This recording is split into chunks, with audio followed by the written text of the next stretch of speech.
Okay बेटा, सो enthalpy change basically इस chapter में chapter consist of two parts, ठीक है। जो फर्स्ट पार्ट है, the first part is about like the theoretical knowledge means the definitions specially and the statement of हैसेस law. वो obviously आपको वो सारी चीजें याद होंगी।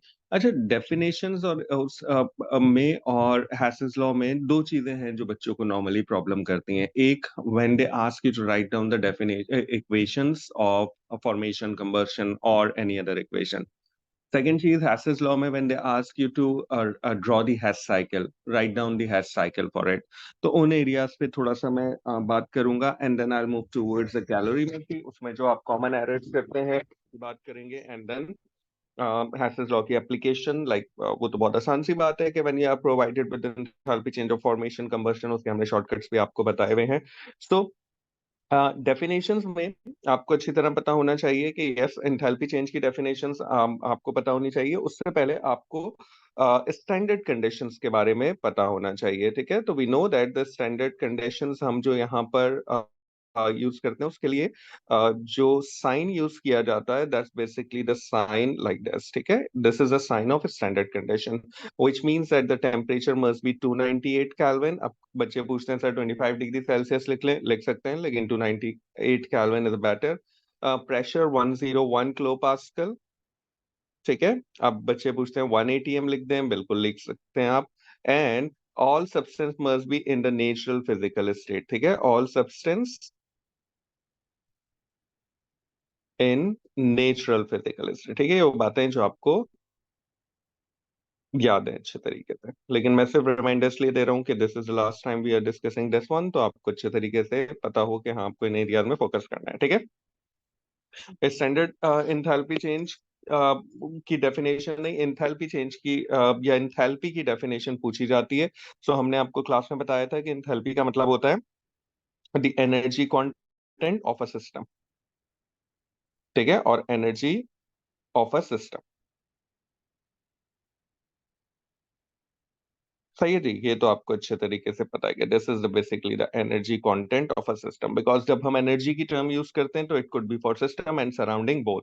Now it coming back towards general enthalpy change, standard enthalpy change होता है, that's called the standard enthalpy change of a chemical reaction। It's very rare that they ask you about the standard enthalpy change of a reaction, which is represented by delta HR, and this is a standard sign. Enthalpy change of a reaction could is a general term used for any chemical reaction। यानी इस दुनिया का कोई भी reaction होगा उसके लिए हम टर्म यूज करेंगे standard enthalpy change of a reaction. तो आप उसकी डेफिनेशन क्या लिखेंगे? उसकी डेफिनेशन लिखी जाएगी बेटा, the energy change associated when given amount of reactants reacts together to form product. क्या है? जनरल बात करिए, जब कोई भी गिवन अमाउंट, कोई भी अमाउंट हो, यानी रिएक्टेंट्स का रिएक्ट करे और प्रोडक्ट फॉर्म करे। की पॉइंट ये है कि आपको लास्ट लाइन लिखनी है अंडर स्टैंडर्ड कंडीशंस, ठीक है। अंडर स्टैंडर्ड कंडीशन लिखेंगे, ये सारी बातें वहां पर पूरी हो जाएंगी, ठीक है, clear. So standard enthalpy change of reaction की डेफिनेशन के बाद let's move towards the first definition, which is the standard enthalpy change of formation. इसकी डेफिनेशन तो आसान है, लेकिन अनफॉर्चुनेटली एंड मोस्ट कॉमन है। periodically when you flip the paper too, तो हर एक दूसरे पेपर के बाद जो है वो आपको फॉर्मेशन के बारे में पूछा जा रहा होगा, लेकिन अनफॉर्चुनेटली ये डेफिनेशन भी गलत आती है। इसकी डेफिनेशन में आपको ये बात पता होनी चाहिए कि 1 मोल प्रोडक्ट बनेगा फ्रॉम द एलिमेंट्स। ये दो टर्म आनी लाजमी है, 1 mole product from the elements, elements must be in a standard state under standard condition, ठीक है। अब कुछ बच्चे बोलेंगे जब हमने स्टैंडर्ड कंडीशन लिख दिया तो स्टैंडर्ड स्टेट लिखना जरूरी है, यानी कुछ प्रीवियस ईयर्स के पास पेपर में स्टैंडर्ड स्टेट और स्टैंडर्ड कंडीशन दोनों के अलग अलग मार्क थे, इसलिए to be on the safe side हम दोनों बातें लिखते हैं, ठीक है, क्लियर। सो डेफिनेशन क्या है आपके पास लिखी हुई है, मैं दोबारा रिवाइज कर रहा हूँ। The energy change associated when 1 mole of product or when 1 mole of a compound is formed from its element, when 1 mole of a compound is formed from its element and in a standard state under standard condition, ठीक है। की point क्या है? की point ये है कि आपके पास 1 मोल ऑफ कंपाउंड बनना चाहिए, ठीक है। आपके पास प्रोडक्ट साइड पे कोई 1 मोल कंपाउंड होना चाहिए, ठीक है। It could B sodium chloride, it could B magnesium oxide, what ever it is, ठीक है। ऑन द प्रोडक्ट साइड बनना किससे चाहिए? From elements under standard state, elements in standard state, ठीक है बेटा। और उसके बाद लास्ट में आप लिखेंगे अंडर स्टैंडर्ड कंडीशन। तो this is basically the key point of your definition of enthalpy change of formation. उसके बाद सेकंड इंपॉर्टेंट बात है कि you should be able to write down the equations, ठीक है। आपको इनकी इक्वेशंस लिखनी आनी चाहिए। इक्वेशंस किसकी? जब वो आपसे पूछे कि right down the equation for the formation of any given molecule. Clear? So start with a very basic simple molecules, like if I ask you to write down the enthalpy change of formation equation for H2O, हमने यही example lectures में ली थी। इससे आगे बढ़ेंगे और हम इसकी प्रैक्टिस थोड़ी सी करेंगे। फॉर्मेशन तो आपने क्या लिखना है? लिखना बहुत आसान है। तरीका लिखने का मैंने आपको सिखाया था कि you have to write 1 mole of water on the product side. तो आपने यहाँ लिखा H2O liquid, that's it. Water liquid form में होता है, सही है। फॉर्म फ्रॉम इट्स एलिमेंट, अब यहाँ पे एलिमेंट कौन कौन से नजर आ रहे हैं? Hydrogen which is H2 in a diatomic form, gas, plus oxygen which is O2 in a diatomic form, gas.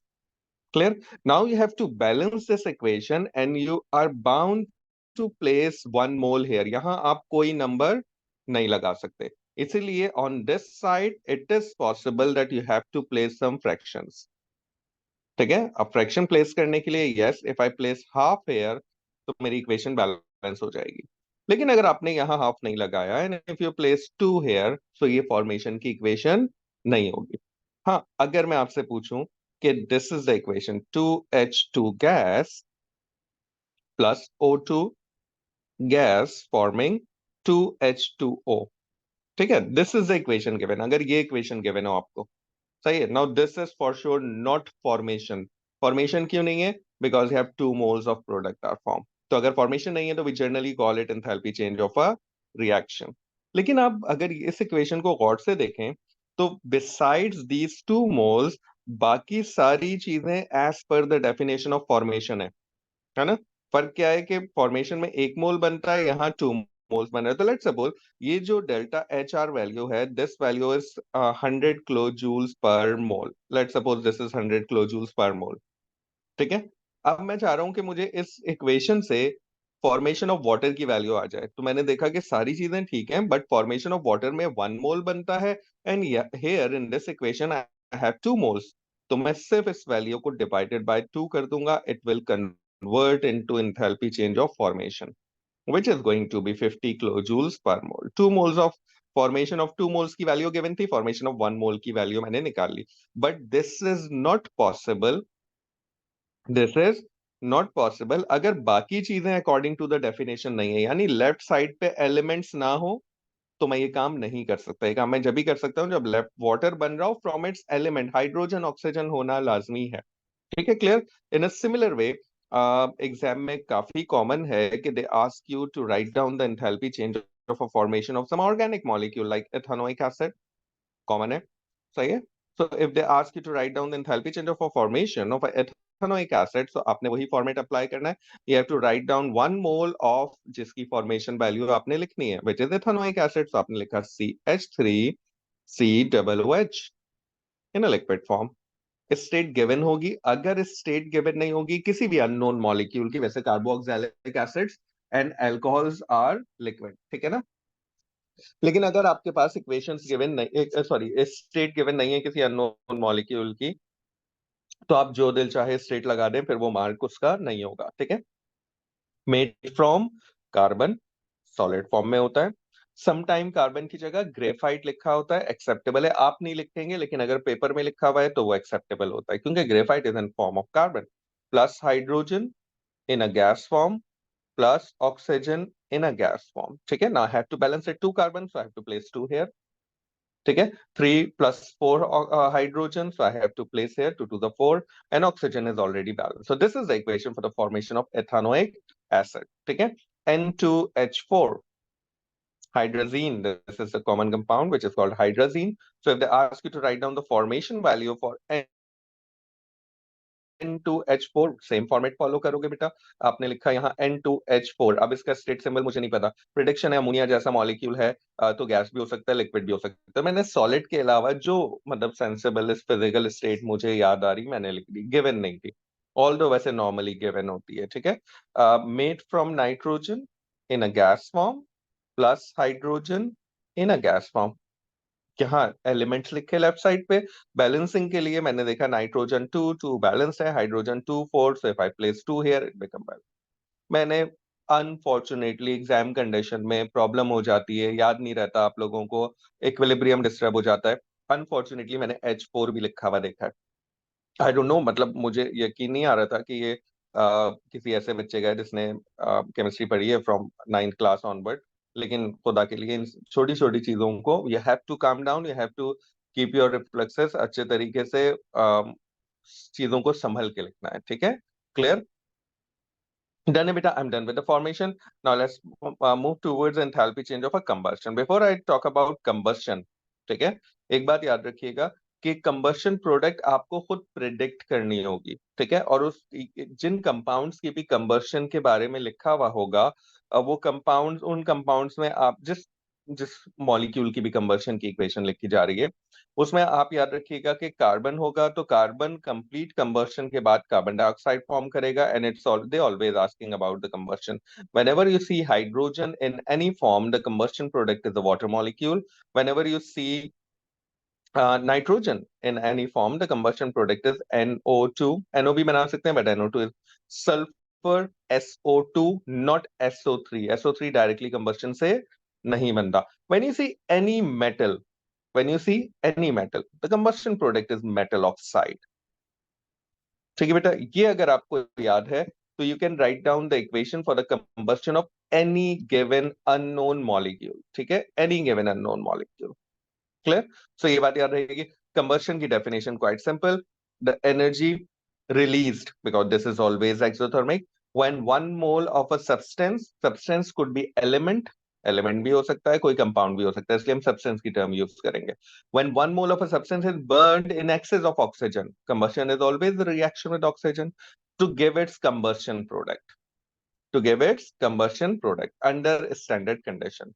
No doubt combustion से टेम्परेचर राइज होता है, तो हमारे लिए रिएक्शन को 298 केल्विन पे या 25 डिग्री सेल्सियस पे रखना जो है वो नामुमकिन होता है। लेकिन हमारी इनिशियल कंडीशन जब हम रिएक्शन स्टार्ट कर रहे हैं तो वो 298 केल्विन होनी चाहिए, ये हमारी इससे मुराद ये है, ठीक है। Clear, beta? So that's how you find out the enthalpy change of a, that's how you define the enthalpy change of a combustion. Next ask, yes, is about the equations. और इक्वेशंस में हम यही की point याद रखेंगे जो मैंने आपको बताया। So they ask you about the combustion of, let's suppose the same CH3 COOH, इसी की कंबशन इक्वेशन पूछी है, तो आपने लिखा ऑक्सीजन के साथ इसका रिएक्शन हो रहा है, and you can see carbon here, so combustion product is carbon dioxide, ठीक है, and you can see hydrogen here, so one of the combustion product is a water molecule. ये लिक्विड होगा, oxygen is in a gas form, carbon dioxide gas form. Water के लिए आप gas और liquid दोनों लिख सकते हैं, but the standard state of water is liquid, so आप यहाँ पर इक्वेशन में लिक्विड लिखेंगे, ठीक है। बात समझ आ रही है? वाटर के लिए yes, gas is also acceptable because the water is produced in a form of a steam, but when you right the standard enthalpy change of a combustion, आप यहाँ पर लिक्विड फॉर्म में इसे लिखेंगे। क्लियर बेटा, यहां तक बात समझ आ रही है? अब इक्वेशन को बैलेंस करेंगे, so we are bound to place 1 mole here, हम यहाँ पर कुछ और नहीं लगा सकते बेटा, this is 1 mole for sure, क्योंकि डेफिनेशन में ये है कि 1 mole of a substance is burn in an excess of oxygen to give its combustion product. Now you can write 2 carbon here, ठीक है, 3 प्लस जितने हाइड्रोजन है, 4 हाइड्रोजन है, उसका हाफ वाटर मॉलिक्यूल बनेगा। Now you can C 2 to the 4 + 2 6 oxygen, 2 oxygen. अब इसकी balancing में एक मसला आता है कि you always forget that your organic molecule also contain oxygen, तो ऑल टुगेदर इस साइड पे कितने ऑक्सीजन है बेटा? You have 6 oxygen. क्लियर? जिसमें से 2 ऑक्सीजन आपके पास यहाँ पर आ गए, सही है। तो अब आपको 4 ऑक्सीजन बैलेंस करने के लिए यहाँ 2 लगाना पड़ेगा, रिकाउंटेड। हमेशा जब भी आप बैलेंस कर लें इक्वेशन को और आपको लगे now as per your like आपको लग रहा है कि द इक्वेशन इज बैलेंस, तो आप उसके बाद दोबारा से रीचेक करेंगे, कार्बन इतने, कार्बन उतने, ऑक्सीजन इतने, एंड देन आपके पास इक्वेशन जो है वो ठीक हो जाएगी। सही है, क्लियर?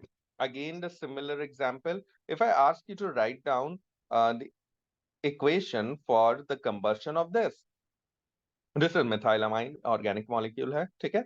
आपने इसका रिएक्शन करवाया ऑक्सीजन के साथ, अब प्रोडक्ट क्या बननी चाहिए जनाब? कार्बन की वजह से कार्बन डाइऑक्साइड, नाइट्रोजन की वजह से NO2, और हाइड्रोजन की वजह से वाटर। ठीक है, 3 प्रोडक्ट्स, ठीक है, क्लियर? एंड अगेन आप इसको बैलेंस कर लेंगे। स्टेट सिंबल इसका हमें नहीं गिवन, हमने लिक्विड लगा दिया, गैस लगा, ये नहीं कि आप सब में लिक्विड लगाएंगे। अगर आपको का जहन लग रहा है कि यस गैस होना चाहिए, गैस लगाना। एज आई सेड कि there should be no mark for this one if the state is not given because this is unknown molecule, और यहाँ पर आप लगाएंगे लिक्विड। माइट बी पॉसिबल कि कार्बन डाइऑक्साइड, नाइट्रोजन डाइऑक्साइड और water की physical state सही लिखने के मार्क हो, सिर्फ इसकी फिजिकल स्टेट को ओमिट किया जा रहा। नाउ कार्बन वन नाइट्रोजन, यहाँ पर देखो अब 2 ऑप्शंस हैं। नाइट्रोजन बैलेंस करने के लिए मैं यहाँ 2 लगा दूं तो ये बात हो जाएगी गलत, because I have to keep 1 mole of a compound because it's equation of a combustion. So मैंने यहाँ पर हाफ लगा दिया, ठीक है। वाटर टू, अब ऑक्सीजन बैलेंस करने के लिए 4 5 6 ऑक्सीजन है, मैंने यहाँ पे 3 लगाया। आपकी इक्वेशन, सॉरी वाटर मेरे पास कितने आ रहे हैं, सो सॉरी, 3 4 5 हाइड्रोजन आ रहे हैं ना, 2 नहीं है 5 है, 3 + 2 5, तो यहाँ पर मुझे लगाना पड़ेगा 5/2, जितने हाइड्रोजन है उसका हाफ, ठीक है। तो वही 2.5 यहाँ पर हो जाएगा, प्लस 1 3.5 प्लस 2 5.5, 5.5 को बैलेंस करने के लिए आप यहाँ पे 11/2 लगा देंगे, नहीं 5.5 को 5.5/2 भी कर सकते हैं आप। सही, 2 से 2 कैंसिल हो जाएगा, 5.5 हो जाएगा, 11/4 हो सकता है। सही है, ठीक है, 5.5 या 11/4, ये 55 नहीं है, 5 है। इस तरह भी लिख सकते हो, कोई गलत नहीं है, सब कुछ ठीक है, यहाँ चलेगा, क्लियर? तीसरी बात, if you have a molecule like this CH3 CH2 SH,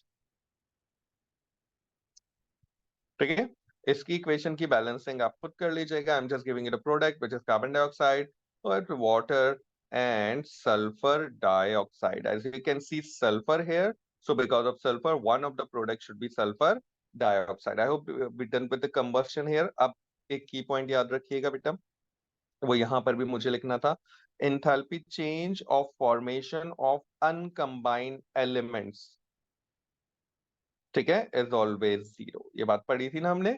यानी अगर आपसे पूछा जाएगा what is the formation value of oxygen, nitrogen, carbon, sulphur, anything, तो आप लिखेंगे इट इज 0। अनकंबाइंड फॉर्मेशन हमेशा कंपाउंड्स की होती है, फॉर्मेशन हमेशा कंपाउंड, इसलिए हमने डेफिनेशन में लिखा था when 1 mole of a compound is form. आप ये कैन सी हमने टर्म क्या यूज किए, कंपाउंड की, और एलिमेंट से बनना चाहिए, ठीक है। तो formation of element is always 0, ये अक्सर भूल जाते हैं बच्चे और कहते हैं सर क्वेश्चन नहीं हो सका बिकॉज फॉर्मेशन ऑफ नाइट्रोजन की वैल्यू गिवन नहीं थी। इन अ सिमिलर वे 3 चीजें याद रखिएगा, enthalpy change, enthalpy change of combustion of carbon 0, sorry I am so sorry, carbon dioxide नहीं होती 0। Enthalpy change of combustion of water नहीं होती 0। सल्फर डाइऑक्साइड, इसकी ऑक्सीडेशन की इक्वेशन होती है लुक्स लाइक कंबशन, लेकिन वो कंबशन नहीं होती बेसिकली, ठीक है। In a similar way oxygen की कंबशन वैल्यू 0 होती है, ठीक है। व्हाई? बिकॉज ऑक्सीजन तो रिएक्टेंट है, ठीक है, ऑक्सीजन तो कंबशन में हेल्प आउट करता है, ठीक है। इट इज अ कंबशन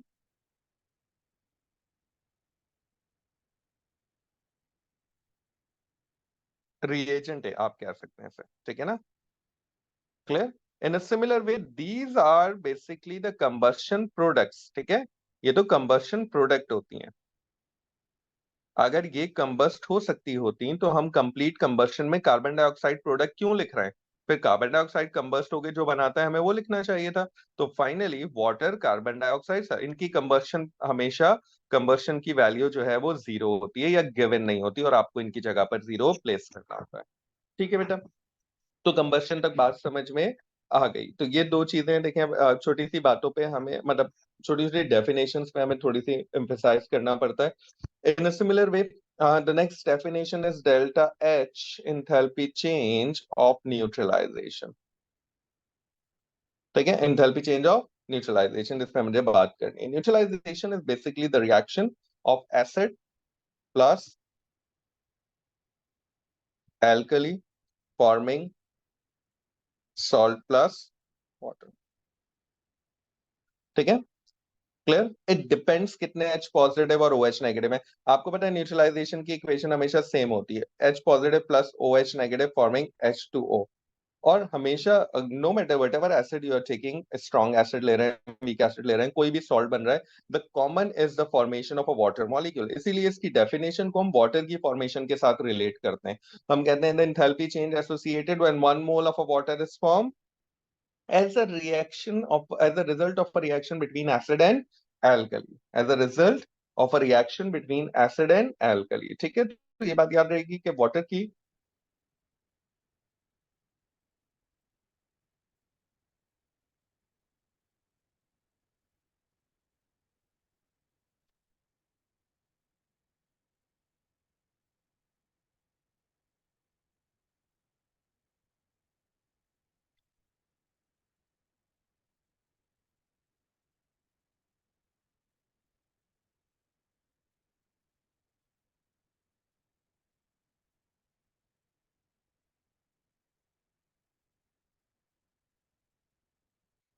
ठीक है बेटा. सो फॉर्मेशन ऑफ वाटर जो है वो हमेशा होगी. अब इसकी इक्वेशन लिखने के लिए आएगी और ये आपसे पूछेगा कि क्या ये न्यूट्रलाइजेशन है या नहीं है.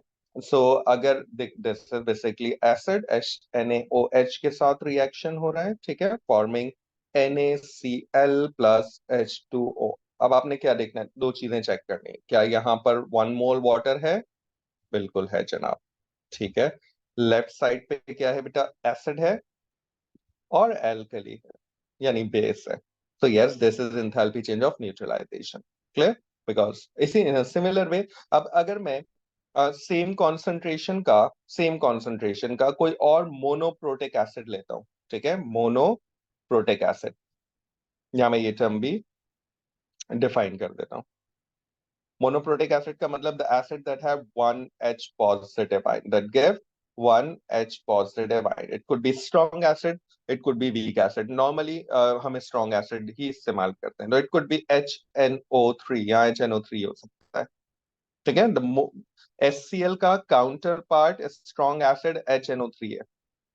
इसके अलावा जितने भी एसिड हैं, they are either diprotic like H2SO4 और पॉलीप्रोटिक और ट्राइप्रोटिक लाइक H3PO4. ठीक है बेटा. तो अच्छा, अब अगर इक्वेशन आपने लिखी है H2SO4 के साथ, equation is given 2NaOH forming Na2SO4 plus 2H2O. अब यहां आपको एक गड़बड़ नजर आई. गड़बड़ क्या नजर आई कि yes, there are 2 moles of water formed as a result of a reaction between acid and alkali. अब वही बात वैलिड है यहाँ पर जो फॉर्मेशन में मैंने बताई थी. द ओनली डिफरेंस या सिर्फ फर्क क्या है कि यहाँ पर वाटर के 1 मोल नहीं बन रहा है, एसिड और एल्कली दोनों है. तो this is for sure called enthalpy change of a reaction. इसको आप न्यूट्रलाइजेशन नहीं कह सकते. ठीक है. बट बाकी सारी चीजें न्यूट्रलाइजेशन के अकॉर्डिंगली हैं, एसिड भी है और एल्कली भी है. तो आप इसे डिवाइडेड बाय 2 कर देंगे तो ये बन जाएगी एंथैल्पी चेंज ऑफ न्यूट्रलाइजेशन. बात समझ आ रही है? अगर सिर्फ मोल्स का फर्क हो, ठीक है, तो जितने भी मोल्स के लिए वैल्यू गिवन है, आप 1 मोल के लिए उसे इक्वेट कर लें. आप बोले 2 मोल्स के लिए वैल्यू इतनी है, 1 मोल के लिए एक्स होगी. लेट्स सपोज 5 मोल्स बन रहे थे, बाकी एसिड और एल्कली था, वाटर के 5 मोल्स बन रहे थे, तो आप बोलेंगे 5 मोल्स के लिए वैल्यू इतनी है तो 1 मोल के लिए एक्स होगी. रेशो लगा दीजिए. ठीक है, क्लियर है? बात समझ आ रही है? So that's how you convert. लेकिन की पॉइंट बार बार रिमाइंडर दे रहा हूं कि all other factor must be as per the definition. सिर्फ मोल्स का फर्क होना चाहिए, सिर्फ अमाउंट का फर्क है, बाकी चीजें डेफिनेशन के अकॉर्डिंगली है, तो आपको कोई इससे फर्क नहीं पड़ता. ठीक है. एटमाइजेशन अब हमारे सिलेबस का पार्ट नहीं है. हमने और कौन सी डेफिनेशन करी थी, कोई बताएगा मुझे? न्यूट्रलाइजेशन थी, कंबशन थी, रिएक्शन थी, और have we done the solution?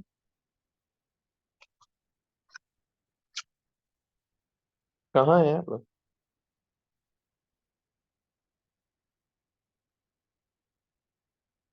Sir.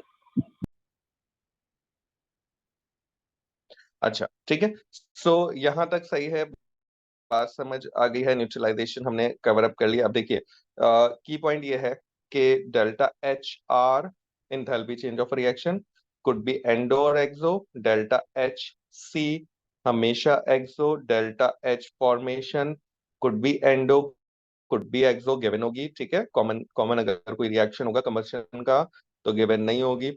और तीसरी बात यह है कि enthalpy change of neutralization acid base reaction हमेशा नेगेटिव होता है, ठीक है। उससे पहले मैं थोड़ा सा मोनोप्रोटिक पे बात कर लूं। देखिए अब मोनोप्रोटिक का मतलब ये है कि HCl HNO3 दोनों में से कोई भी एसिड हो जो कि एक H पॉजिटिव डोनेट करता है, in a similar way sodium hydroxide की जगह पोटेशियम हाइड्रोक्साइड यूज किया गया, KOH, ये एक OH नेगेटिव देता है। इन दोनों के केस में अगर दोनों की कॉन्सेंट्रेशन उन्होंने सेम रखी हुई है तो आपके पास डेल्टा H न्यूट्रलाइजेशन की वैल्यू सेम होगी, ठीक है ना, क्लियर है। यानी अगर आपसे न्यूट्रलाइजेशन की इक्वेशन लिखने को बोल रहे हैं, आप HCl की लिखें, HNO3 की लिखें, तो आपके पास सेम इक्वेशन होगी। लेट सपोज मैं आपसे कह रहा हूं कि HCl प्लस NaOH की का रिएक्शन हो रहा है, HNO3 प्लस KOH का रिएक्शन हो रहा है। दोनों एसिड्स की स्ट्रेंथ एक जैसी है ना, दोनों बिल्कुल दोनों स्ट्रॉन्ग एसिड और स्ट्रॉन्ग बेस हैं, तो इनकी डेल्टा H न्यूट्रलाइजेशन की वैल्यू जो है वो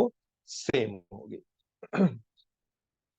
ठीक है, because they both share the same ionic equation which is this one. दोनों की आयनिक इक्वेशन सेम है, दोनों में 1 मोल वाटर बन रहा है, रिएक्शन भी H पॉजिटिव और OH नेगेटिव के साथ हो रहा है। की पॉइंट यह है कि इन दोनों का स्ट्रॉन्ग होना जरूरी है, ठीक है। दो अगर स्ट्रॉन्ग एसिड हैं और यही दो कॉम और दोनों मोनोप्रोट, इन दोनों का स्ट्रॉन्ग बेस होना जरूरी है। हाँ अगर बेस की स्ट्रेंथ, सवाल यह है कि अगर ये स्ट्रॉन्ग बेस ना हो, वीक बेस हो, तो समझिए क्या है। देखें HCl और HNO3, सॉरी ये बात मैं थोड़ी सी समझा देता हूँ। HNO3 ये अगर आपने लिए 0.1 मोल पर DM3, लेट एग्जाम्पल 0.1 मोल पर DM3, तो ये दोनों स्ट्रॉन्ग एसिड है ना, ये कंप्लीटली आयनाइज होते हैं। तो इन दोनों के अंदर H पॉजिटिव की कॉन्सेंट्रेशन कितनी होगी बेटा, 0.1 मोल पर DM3, क्योंकि ये तो कंप्लीटली आयनाइज हो जाते हैं, not even a single molecule remains at HNO3। In a similar way CH3 COOH which is a weak acid, ठीक है, ये एक वीक एसिड है, मोनोप्रोटिक है ना, ये भी एक H पॉजिटिव देता है, अगर आपको इसकी आयनाइजेशन याद हो। इसकी कॉन्सेंट्रेशन 0.1 मोल पर DM3 अगर उन्होंने ली है तो इट्स अ वीक एसिड, ठीक है। और वीक एसिड पार्शियली डिसोसिएट होता है, हमें नहीं पता कि H पॉजिटिव आइन कितना बनेगा, ये कितना डिसोसिएट हो रहा है। बात समझ आ रही है, तो इस केस में ये बात वैलिड नहीं है, although the ionic equation is same, क्योंकि इन दोनों की सेम कॉन्सेंट्रेशन लोगे, ठीक है, अगर तो उनके H पॉजिटिव की का अमाउंट जो है वो सेम होगा। तो ये फर्क है सिर्फ कि पार्शियल आयनाइजेशन में हमें पता नहीं होता कि कितना H पॉजिटिव डोनेट करता है, ठीक है, क्लियर। तीसरी बात, अब एक रिमाइंडर है, वैसे आप सबको पता है ये बात, delta H formation, sorry delta H combustion of carbon, ये भी भूल जाते हो भाई बार बार, फॉर्मेशन ऑफ कार्बन डाइऑक्साइड के बराबर होती है, एक ही बात है, एक ही वैल्यू है, ठीक है। Enthalpy change of combustion of hydrogen is equals to enthalpy change of formation of water, enthalpy change combustion of sulfur which is equals to enthalpy change formation of sulfur dioxide and so on, because they share the same equation। वो आपसे पूछेगा ऐसा क्यों है, तो आप बोलेंगे in both formation and combustion 1 mole of carbon या 1 mole of carbon dioxide is formed from its element, ठीक है, और 1 mole of carbon dioxide is formed from the combustion of 1 mole of carbon। वो एक क्वेश्चन कॉमन है, हमने पास paper में कई बार कहा है, वो कहता है कि why delta H formation of H2O is same as delta H combustion of hydrogen, ठीक है ना। बोलेगा दोनों सेम क्यों है, तो आप लिखेंगे in both 1 mole of water is formed by the reaction of 1 mole of hydrogen, आपने बता दिया, ठीक है। 1 mole of hydrogen with oxygen. देखो इस स्टेटमेंट में ये भी बता दिया आपने कि 1 मोल ऑफ हाइड्रोजन रिएक्ट कर रहा है ऑक्सीजन के साथ, मतलब ये as per combustion of hydrogen है, ठीक है। और 1 मोल ऑफ वाटर बन रहा है फ्रॉम इट्स एलिमेंट, तो ये फॉर्मेशन ऑफ वाटर है, हमेशा ये आंसर लिखा जाएगा, ठीक है, क्लियर। अब मैं इससे आगे जा रहा हूँ, done with the definition part, calorimetry पे थोड़ी सी बात करते हैं, and then Hess's law. Calorimetry is a technique used to find out the energy release, ठीक है।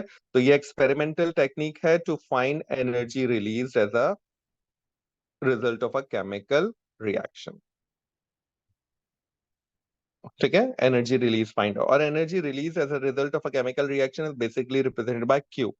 It could be in a joules और it could be in a kilo joules, ठीक है। ये पर मोल नहीं होती, ये एक्सपेरिमेंट में आपने जितना अमाउंट यूज किया है ये उतने अमाउंट के लिए आपको वैल्यू बता देता है। कैलोरीमेट्री का की डायग्राम एग्जाम में आ सकती है, और नॉर्मली आपको एक पॉलीस्टीरीन कप बनाने, नो द डायग्राम, ठीक है। इसकी डायग्राम में आपके पास जो चीजें होती हैं, पॉलीस्टीरीन कप होता है नॉर्मल, जिसे हम कॉफी कप कहते हैं, ठीक है।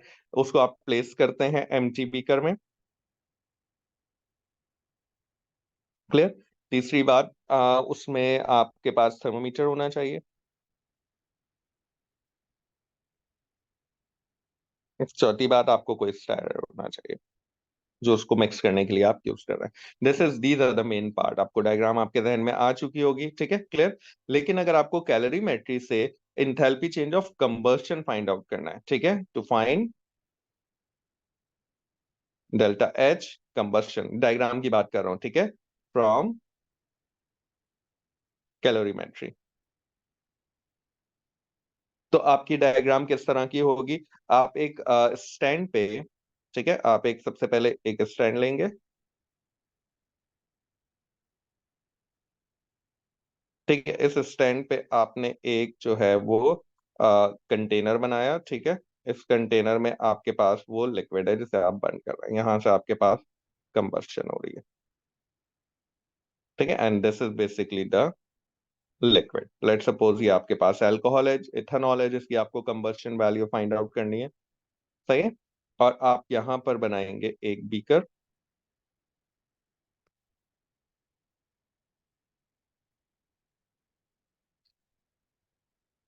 तो इस बीकर में आपके पास होगा एक पॉलीस्टीरीन कप। बीकर में हम इसलिए प्लेस करते हैं बेटा कि वो आ,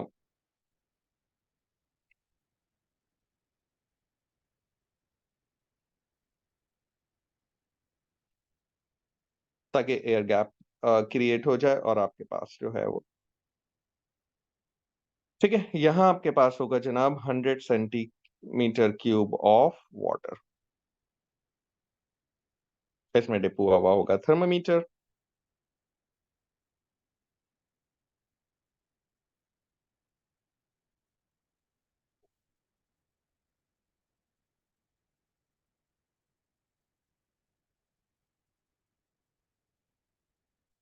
ठीक है।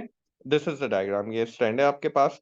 हम क्या करते हैं, हम वाटर का इनिशियल टेम्परेचर नोट डाउन करते हैं, ठीक है, क्लियर। उसके बाद हम इथेनॉल का वे मास लेते हैं, ठीक है, क्लियर, और उसके बाद उसे हीट करना शुरू कर दें। अब आपको जो मेजरमेंट इसमें रिक्वायर्ड है वो दो तीन है। वॉल्यूम ऑफ वाटर आपको रिक्वायर्ड होता है, ठीक है, ये मेजर करते हैं आप, पहली चीज। दूसरी चीज जो आप मेजर करते हैं, initial temperature of,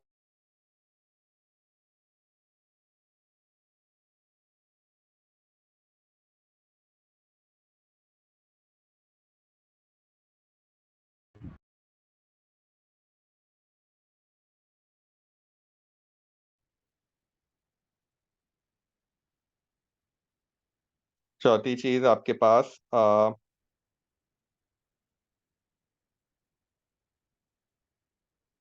initial mass of ethanol. वैसे तो हमें मास बर्न चाहिए होता है, ठीक है, फाइनल मास ऑफ एथेनॉल, या इन दोनों की जगह आप लिख सकते हैं मास ऑफ इथेनॉल बर्न्ड। ठीक है, इन दोनों की जगह पर ये भी लिख सकते हैं, या इसको आप एंड में भी लिख सकते हैं। ठीक है, तो these are the measurement burn. ये वो छोटे छोटे एरियाज हैं जिनपे आपको अक्सर जो है वो आप लोग गड़बड़ कर देते हैं, कि आप मेजरमेंट्स आपको नहीं पता होती, याद होती कि आपको प्रैक्टिकल में जो आपने किया था उसमें आपने मेजरमेंट क्या क्या ली थी। ठीक है, क्लियर। उसके बाद हम फॉर्मूला अप्लाई करते हैं बेटा। Q is equals to mc delta T। ठीक है, this is the formula use to find out the energy release और एब्जॉर्ब। क्लियर। इससे जो Q वैल्यू आएगी वो याद रखिएगा, वो हमेशा जूल्स में आएगी। C की वैल्यू आपको गिवन होती है, आपको क्वेश्चन से पहले joules per kelvin, I think पर मोल पर degree Celsius, what ever it is, unit याद नहीं है मुझे। 4.18 या 4.2 जो भी वैल्यू गिवन है आप यूज करेंगे। क्लियर। सबसे ज्यादा प्रॉब्लम आता है मास ऑफ सॉल्यूशन का। इसमें सबसे ज्यादा आप लोग गड़बड़ करते हैं मास ऑफ सॉल्यूशन में, which is represented by m। तो मैं इस पे थोड़ी सी बात और कर लेता हूँ। दूसरी बात यह है कि डेल्टा टी की वैल्यू आप डिग्री सेल्सियस में या केल्विन दोनों में ले सकते हैं। आपको कन्वर्ट नहीं करना पड़ेगा, please do not convert it into kelvin. जो गिवन है, जिस तरह गिवन है, आप वही इस्तेमाल करेंगे। क्लियर।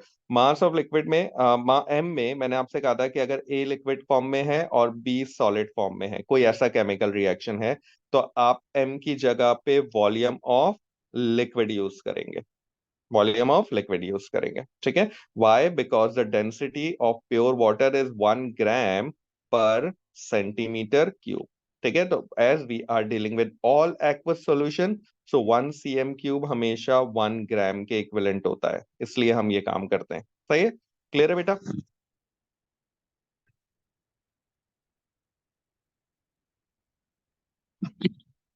ठीक है, आगे चलते हैं। इफ ये तो फर्स्ट बात हो गई। If in a chemical reaction you are dealing with two liquids, सही है, सो आप m की जगह पर क्या करोगे? वॉल्यूम ऑफ सम ऑफ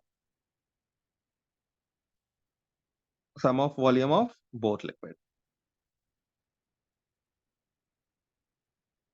ठीक है जी, यानी अगर यहाँ 50 सेंटीमीटर क्यूब ए था, इसमें आपने 2 ग्राम बी ऐड किया था, तो आप m की जगह पर 50 सेंटीमीटर क्यूब ही लेंगे, 2 ग्राम को ऐड नहीं करेंगे, बिकॉज वो रिएक्ट कर गया, उससे वॉल्यूम में कोई फर्क नहीं आया। ठीक है, लेट्स सपोज यहाँ पर you have 50 centimetre cube of this and you have 50 centimetre cube of this, तो आप m की जगह पर 100 सेंटीमीटर क्यूब इस्तेमाल करेंगे। ठीक है, clear. In a similar way, अगर आपके पास जो है वो इंथैल्पी चेंज ऑफ कंबस्शन, यहाँ पर दिस डायग्राम, ठीक है, यहाँ पर आप m की जगह पर 100 सेंटीमीटर क्यूब इस्तेमाल करेंगे। ठीक है, which is the volume of water in a container above, क्योंकि हम Q is equal to MC delta T इस रीजन पे अप्लाई करते हैं। ठीक है, हम अज्यूम ये करते हैं कि जितनी एनर्जी रिलीज हुई है वो सारी की सारी ट्रांसफर हो गई। यहाँ पर अगर कोई हीट लॉसेस होते हैं तो वो हीट लॉसेस की बेस पे बता देता है कि 50% ट्रांसफर हुई है, तो हमारे पास जो आंसर आता है वो 50% होता है। फिर हम बोलते हैं अच्छा 50% इतना है तो 100% कितना होगा, उससे कंबस्शन निकाल लेते हैं। ठीक है, तो इंथैल्पी चेंज कंबस्शन में एम की जगह पर volume of water in a beaker ये इस्तेमाल किया जाता है। ठीक है, क्लियर। ये तो आपके पास क्यू हो गया, डेल्टा टी को कन्वर्ट नहीं करना, सी की वैल्यू लगानी है, ये सारी चीजें आपको अच्छे तरीके से आने एक रिमाइंडर दिया है। नाउ अगर आपको इंथैल्पी चेंज निकालना है फ्रॉम क्यू, तो आप क्यू को पहले किलो जूल्स में कन्वर्ट करेंगे 1000 से डिवाइड करके, फिर number of moles of reactant से डिवाइड कर देंगे। नॉर्मली यहां पर हम टर्म यूज करते हैं लिमिटिंग रिएक्टेंट। ठीक है, अगर दोनों लिक्विड हैं और दोनों के नंबर ऑफ मोल्स बराबर हैं, तो आप किसी एक के नंबर ऑफ मोल्स से डिवाइड कर देंगे। ठीक है, यानी अगर आपके पास HCl का सोडियम हाइड्रोक्साइड के साथ रिएक्शन हो रहा है, उनमें से कोई भी एक्सेस में नहीं है, ठीक है, दोनों के नंबर ऑफ मोल्स 0.1 मोल पर डीएम क्यूब, 0.1 मोल पर डीएम क्यूब है, तो आप सिर्फ 0.1 से डिवाइड करेंगे, यहां पर आप ऐड नहीं करते। ठीक है, कुछ बच्चे करते हैं कि दोनों रिएक्टेंट के नंबर ऑफ मोल्स को नहीं था, दोनों क्यू रिएक्टेंट्स पे के नंबर ऑफ माइनस मोल्स की को लगेगा। म्यूट करें बेटा खुद को, दोनों रिएक्टेंट्स के नंबर ऑफ मोल्स को जो है वो ऐड कर देते हैं, यहाँ पे ऐड नहीं किया जाता। ठीक है, तो लिमिटिंग रिएक्टेंट के नंबर इन अ सिमिलर वे, एक बात याद रखिएगा, इंथैल्पी चेंज ऑफ कंबस्शन में जो आपके पास क्यू आएगा, आप उसे किलो जूल्स में डिवाइड करेंगे, सॉरी कन्वर्ट करेंगे, डिवाइड करेंगे number of moles of fuel burn से। ठीक है, number of moles of fuel अरे से, माइनस क्यों यानी नहीं आप, लेते हो? सॉरी से अगेन, सर हम माइनस क्यू ओवर एन लेते हैं ना। हाँ, माइनस लगेगा, वो हम एंड में मैं बात करता है इस पे। ठीक है, मास ऑफ लेट सपोज आपके पास एथेनॉल था, ठीक है, तो आप उस एथेनॉल को डिवाइडेड बाय एमआर करके नंबर ऑफ मोल्स में कन्वर्ट करेंगे, जो भी आपका फ्यूल होगा उस फ्यूल के नंबर ऑफ मोल्स से इसको डिवाइड किया जाता है। ठीक है, अगर आपके पास किसी भी Q is equal to MC delta T में अगर आपके पास एक एक्सोथर्मिक रिएक्शन हो रहा है, ठीक है, HClO सोडियम हाइड्रोक्साइड का है, अभी हमने पढ़ा neutralization reaction exothermic. If you have exothermic reaction taking place, तो थर्मामीटर पे टेम्परेचर राइज आएगा। जब टेम्परेचर राइज आएगा, डेल्टा टी की वैल्यू जो है वो पॉजिटिव होगी, क्यू की वैल्यू पॉजिटिव होगी, तो डेल्टा एच यानी इंथैल्पी चेंज तो पॉजिटिव आ जाएगा। हालांकि रिएक्शन एक्सोथर्मिक है, तो हम ये माइनस क्यू लगाते हैं टू चेंज द साइन। ठीक है, हम ये माइनस क्यू लगाते हैं ताकि हमारा साइन चेंज हो जाए, क्योंकि टेम्परेचर राइज और टेम्परेचर फॉल का फर्क होता है। ठीक है ना, यानी देखो एक्सोथर्मिक में T2 let suppose 50 degree Celsius आ रहा है, T1 आपके पास 25 डिग्री सेल्सियस है। ठीक है बेटा, तो आपके पास जो डेल्टा टी है वो वैल्यू आएगी आपके पास 25 degree Celsius, it is a positive value. तो आपके पास क्यू की वैल्यू जब आप लगाएंगे तो वो तो पॉजिटिव आ जाएगी। फिर जब आप क्यू को डेल्टा एस सी निकालने के लिए इसी पॉजिटिव वैल्यू के साथ जब आप डिवाइड करेंगे नंबर ऑफ मोल से, तो आपके पास तो आंसर पॉजिटिव आ जाएगा, जबकि कंबस्शन क्या होती है, नेगेटिव होती है। इसलिए हम क्या करते हैं, यहां माइनस का साइन लगाते हैं ताकि हमारा साइन एडजस्ट हो जाए।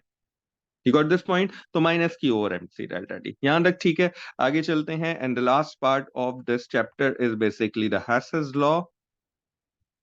स्टेटमेंट याद होना चाहिए कि the enthalpy change of a chemical reaction is independent of the route followed by the chemical reaction। ठीक है, यहां पर let's suppose we have a chemical reaction taking place between A plus B forming C plus D। अब मैं इस बात को हैसेस law को जस्टिफाई करने के लिए मैंने लेक्चर में भी जस्टिफाई किया था कि मैं केमिकल रिएक्शन बना रहा हूँ कि एनर्जी प्रोफाइल डायग्राम ड्रॉ कर रहा हूँ। ये भी आपसे ड्रॉ करने के लिए P2 में पूछी जाती है। ठीक है, तो मेक श्योर कि आपको ये इंथैल्पी प्रोफाइल डायग्राम ड्रॉ करनी आनी चाहिए। ठीक है, तो यहाँ पर हमारे पास होती है इंथैल्पी, H से रिप्रेजेंट करते हैं, किलो जूल्स में होती है। ठीक है, क्लियर, या किलो जूल्स पर मोल भी ले सकते हैं आप। और यहाँ पर होता है रिएक्शन पाथवे, यानी एक्स एक्सिस पे आप कुछ नहीं लिखेंगे, देखिए रिएक्शन पाथवे डायग्राम भी कहलाती है एंथैल्पी प्रोफाइल डायग्राम।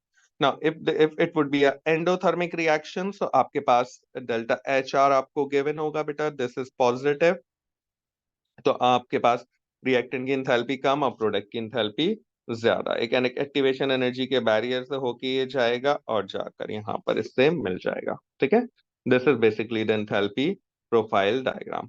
क्लियर, तो दिस इज आप यहाँ लिखोगे A प्लस बी, यहाँ लिखोगे C प्लस डी, यानी रिएक्टेंट और प्रोडक्ट, और आप इसे मार्क करोगे कि दिस अपवर्ड डायरेक्शन में this is basically the delta H are and it is a positive value. ठीक है, एक्टिवेशन एनर्जी को आप मार्क करेंगे कि यस रिएक्टेंट से लेके स्पीक के टॉप तक this is basically the activation energy, E A activation energy. Clear, हाँ, if it would be a reversible reaction और अब आपसे एक्टिवेशन एनर्जी की वैल्यू पूछेगा, तो रिवर्सिबल रिएक्शन का रिएक्टेंट प्रोडक्ट है C plus D. Reversible backward reaction के बारे में अगर वो बोले रिवर्सिबल रिएक्शन है बैकवर्ड रिएक्शन की एक्टिवेशन एनर्जी मार्क करो, तो बैकवर्ड रिएक्शन का जो आपके पास रिएक्टेंट है वो क्या है, C प्लस डी, और C प्लस डी की एक्टिवेशन एनर्जी क्या होगी, ये होगी, ये बैकवर्ड रिएक्शन की है। अगर अगर इन केस कोई रिवर्सिबल रिएक्शन हो, एएस लेवल पे ज्यादातर रिवर्सिबल रिएक्शन ही पूछे जाते हैं। ठीक है, यहाँ तक तो बात क्लियर है। अगर मैं कोई कैटलिस्ट यूज कर लूंगा तो वो क्या करेगा, कैटलिस्ट यूज करेगा ये कि एक्टिवेशन एनर्जी की वैल्यू को कम कर देगा। ठीक है, तो हम कहते हैं कि this is basically the EA with catalyst, EA with catalyst. सही, कैटलिस्ट का काम क्या होता है, to perform the same chemical reaction through an alternative route with a lower activation energy value, ऐसा ही है। लेकिन मेरा क्वेश्चन ये है कि क्या कैटलिस्ट ने क्या किया, सेम रिएक्शन को डिफरेंट रूट से परफॉर्म करवाया but the delta H R value remains same. ठीक है ना, यहां मैंने एक चीज कवर की है which is enthalpy profile diagram, इसलिए मैंने पीछे नहीं इस पे बात करी थी कि मुझे पता था मैं यहाँ पे इसको कवर अप कर लूंगा। एक इरिवर्सिबल रिएक्शन, रिवर्सिबल रिएक्शन का आपको एंथैल्पी रिएक्शन पाथवे डायग्राम बनानी आनी चाहिए। स्पेशली रिवर्सिबल रिएक्शन में अगर वो डायग्राम दे देता है, ABCD से डिफरेंट रीजन्स को मार्क कर देता है, और वो आपसे पूछता है कि बैकवर्ड रिएक्शन की एंथैल्पी चेंज क्या होगी, बैकवर्ड रिएक्शन की का एक्टिवेशन एनर्जी क्या होगी, तो आपको डायग्राम को इस डायरेक्शन में देखना है, बैकवर्ड डायरेक्शन में, और उसके अकॉर्डिंगली आपने इसको मार्क करना है। ठीक है, क्लियर? इसमें कोई कंफ्यूजन नहीं होना चाहिए। Very important, I am expecting 1 mark MCQ from this one, और ये छोटे छोटे से मार्क्स ही काउंट करते हैं। ठीक है, तो हेस लॉ को लेके आगे चलते हैं। और हेस लॉ में नॉर्मल है कि they ask you two point out the enthalpy change of a reaction और एनी एंथैल्पी चेंज, कंबस्टन भी पूछ सकता है, वट एवर इट इज। ठीक है, from the data of combustion.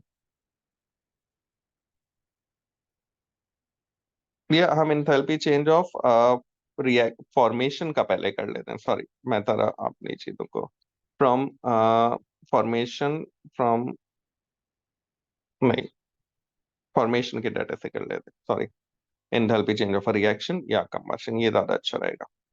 From the data of formation, अगर आपको फॉर्मेशन का डाटा गिवन है, ठीक है, और आपसे पूछा जा रहा है, कुछ भी पूछा जा रहा है, मैं बार बार बता रहा हूँ कि हमारा कंसर्न है कि हमें डाटा क्या गिवन है।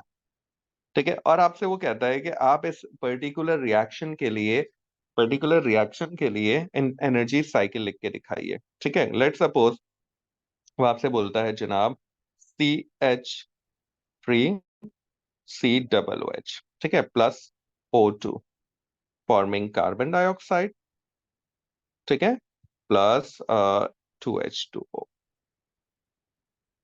इक्वेशन बैलेंस है, 2 carbon 4 hydrogen and 2 oxygen, 2 to the 4 plus 2 6, 2 यहाँ आ गए 2।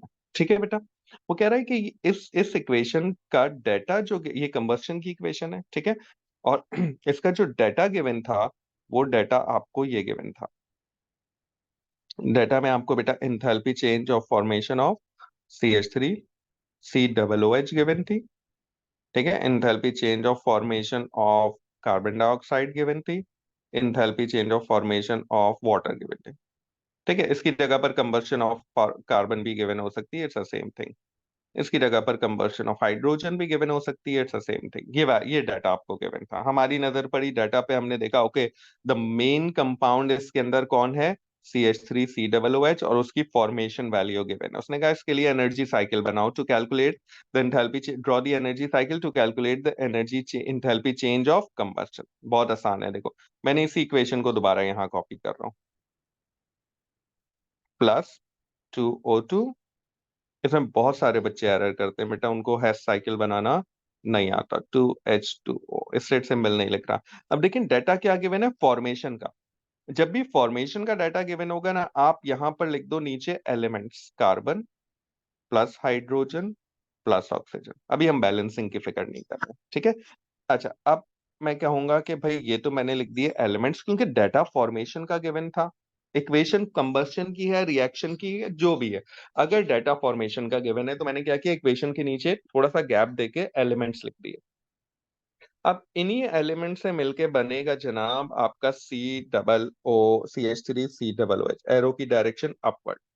ठीक है, और इसको हम कहेंगे this is basically enthalpy change of formation of CH3COOH। Oxygen की फॉर्मेशन वैल्यू 0 होती है, इसलिए हम उसको यहाँ पर नहीं लिखे, ऑक्सीजन एलिमेंट है ना, एलिमेंट की फॉर्मेशन वैल्यू 0 होती है। इन्हीं एलिमेंट से मिलके ये प्रोडक्ट बनेगी, एरो की डायरेक्शन अपवर्ड। और यहाँ पे क्या चीजें बन रही हैं, यहाँ पर 2 टाइम्स फॉर्मेशन हो रही है जनाब कार्बन डाइऑक्साइड की, प्लस 2 टाइम्स फॉर्मेशन हो रही है किसकी, H2O की। बन गया आपका है साइकिल। ठीक है, तो जब भी आपको फॉर्मेशन के अकॉर्डिंग कंबस्शन की इक्वेशन गिवन है, रिएक्शन की इक्वेशन गिवन है, न्यूट्रलाइजेशन की इक्वेशन गिवन है, what ever the equation is given, ये जो अननोन इक्वेशन है कोई भी है, हैश साइकिल बनाना है, आपने देखा डाटा फॉर्मेशन का गिवन है या फॉर्मेशन के अकॉर्डिंगली बनानी है, नीचे एलिमेंट्स लिखो और एरो की डायरेक्शन ऊपर करके बनाओ। ठीक है, और फिर उसके बाद जिसकी भी फॉर्मेशन, जो 2 मोल्स बन रहे हैं उनके साथ 2 से मल्टीप्लाई करके लिख दो। ठीक है, अब आप इस पे अगर हैश लॉ अप्लाई करेंगे तो दिस प्लस दिस, ठीक है, formation plus combustion is equal to तो इन शॉर्ट हम उसी फॉर्मूले तक आ जाएंगे कि enthalpy change is equals to product minus reactant. Formation का डाटा गिवन होता है तो हम क्या करते हैं, प्रोडक्ट माइनस रिएक्टेंट। देख लीजिए, अगर आपको फॉर्मेशन का डाटा गिवन होता है तो हम क्या करते हैं, प्रोडक्ट माइनस रिएक्टेंट। ये हमने बहुत शुरू से पढ़ा है और हम ये शॉर्टकट है हमारा। लेकिन अब जो शॉर्टकट से हम एक स्टेप आगे गए और हमने कंबस्शन के लिए फॉर्मेशन का डाटा जब गिवन हो तो हमने उसके लिए हैश साइकिल बनाया। इन अ सिमिलर वे, अगर आपको delta H formation find out करनी है या delta H reaction find out करना है, जो भी फाइंड आउट करना है, वी डोंट केयर, ठीक है, but from the data of combustion करना है।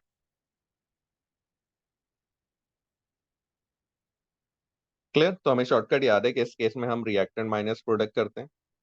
मैं अब इसकी एक एग्जांपल आपको दे रहा हूँ बेटा। लेट्स सपोज मैंने आपको फॉर्मेशन दी इसकी, इसी की C solid plus H2 plus O2 forming CH3OH। एक एग्जांपल है मिथानॉल, ठीक है। इस इक्वेशन को बैलेंस कर लेते हैं, यहाँ लगा देते हैं हाफ, ठीक है, और यहाँ लगा देते हैं 2। इक्वेशन इज बैलेंस, ठीक है। गैस गैस और methanol is a liquid. Clear? ये है delta H F. Formation find out करनी है हमें, ठीक है। जब मैंने डाटा देखा तो मुझे डाटा में कुछ चीजें नजर आई। मुझे डाटा में नजर आया कि enthalpy change of combustion given है बेटा किसकी, CH3OH की। Enthalpy change of combustion given है कार्बन की। फॉर्मेशन ऑफ कार्बन डाइऑक्साइड भी गिवन हो सकती है। हमेशा कार्बन हाइड्रोजन वाटर में आपको कंफ्यूज करेगा, आप मेन कंपाउंड देखा करें, ठीक है। मेन कंपाउंड जैसे इथेनॉल, मिथानॉल, CH4, ये जो है वाटर, और इसको छोड़ दीजिए, और कंबस्शन ऑफ हाइड्रोजन गिवन, ठीक है। जब ये डाटा उसने कहा write down the Hess law, ठीक है, to draw the Hess law to calculate the enthalpy change of formation. तो आपने देखा ओके, मुझे हैश लॉ ड्रॉ करना है, डाटा क्या गिवन है, कंबस्शन का। अब देखिए, मैंने इस इक्वेशन को यहाँ पे दोबारा कॉपी किया। एक एग्जाम में तो आप नहीं करेंगे, बट ऑब्वियसली मैंने यहाँ पे लिख दिया है plus half O2 forming CH3OH, ठीक है बेटा। क्लियर? अब मैंने देखा कि डाटा क्या गिवन था, कंबस्शन का, तो मैंने यहाँ इनकी कंबस्शन प्रोडक्ट इन एलिमेंट्स की, मुझे कार्बन नजर आ रहा है ना, तो one of the combustion product should be carbon dioxide. मुझे हाइड्रोजन नजर आ रहा है, मैंने वाटर लिखा। These are the combustion product, मैंने नीचे कंबस्शन प्रोडक्ट लिख ली, ठीक है। तो अगर डाटा कंबस्शन का गिवन हो तो आपको क्या लिखना है, कंबस्शन प्रोडक्ट। फॉर्मेशन गिवन है तो एलिमेंट लिखना है। फिर मैंने एरो की डायरेक्शन बनाई डाउनवर्ड, ठीक है। और देखो, रिएक्टेंट साइड पे दो एलिमेंट हैं, कार्बन और हाइड्रोजन, तो मैंने कहा दिस इस डायरेक्शन में कंबस्शन हो रही है कार्बन की, प्लस 2 टाइम्स कंबस्शन हो रही है हाइड्रोजन की। और ऑक्सीजन की कंबस्शन नहीं होती है, बात मैं आपको पढ़ा कर आया हूँ फिर, ठीक है। क्लियर? इक्वेशन बैलेंस करने के लिए अगर आप यहाँ 2 लगाना चाहें तो लगा दें, कोई फर्क नहीं पड़ता। इन अ सिमिलर वे, इस डायरेक्शन में, ठीक है, ये तो है आपके पास डेल्टा एच है, ये तो गिवन, ये तो find out. In this direction आपके पास you have a combustion taking place for CH3OH, ठीक है। अब आपको हैश लॉ अप्लाई करना है, तो this plus this is equal to this. Clear? आप लिखोगे formation plus combustion is equal to combustion of all these and you come up with the same conclusion. आप लिखेंगे फॉर्मेशन, मैं फिर भी एक लास्ट एग्जांपल के लिए, CH3OH, ठीक है, plus combustion of CH3OH, this plus this is equals to combustion of carbon plus 2 times combustion of hydrogen, ठीक है। हैसला हो गया। इन शॉर्ट आप उसी उसी शॉर्टकट तक आ गए, which is reactant minus product. अगर आपके पास डाटा ये गिवन है तो आप क्या करोगे, reactant minus product. I hope कि इसके बाद मेरा नहीं ख्याल कि आपको किसी भी रिएक्शन की के हैश साइकिल को बनाने में या एनर्जी साइकिल को बनाने में कोई मसला होगा। की पॉइंट क्या है कि अगर डाटा कोई कोई भी अननोन इक्वेशन गिवन है, और अगर फॉर्मेशन के हिसाब से या फॉर्मेशन के डाटा के अकॉर्डिंगली आपको हैश साइकिल बनाना है, नीचे एलिमेंट्स लिखो, बैलेंस करो, एरो की डायरेक्शन ऊपर की तरफ। अगर डाटा कंबस्शन के अकॉर्डिंगली आपको हैश साइकिल बनाना है, कंबस्शन का डाटा गिवन है, तो आप एरो की डायरेक्शन डाउनवर्ड बनाओगे। And the last of this chapter, and we're done with the revision of this chapter, which is basically bond energy. ठीक है। तो बॉन्ड एनर्जी में याद रखिएगा, पहली बात यह है कि जनाब इसको डिफाइन कैसे करेंगे, तो this is energy released, energy required to break any covalent bond, it is called the bond energy value. सही है। अच्छा, bond energy value, actual bond energy value आपको गिवन होती है, हमेशा याद रखिएगा, फॉर ऑल डायटोमिक मॉलिक्यूल्स।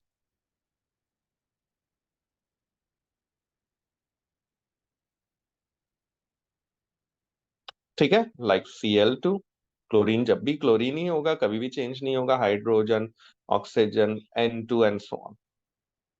ठीक है, Cl2Br2। और एवरेज बॉन्ड एनर्जी गिवन होती है आपको बाकी सबकी। And average bond energy given होगी आपको किसकी? कार्बन हाइड्रोजन बॉन्ड की। ठीक है, हाइड्रोजन के साथ नाइट्रोजन के बॉन्ड की।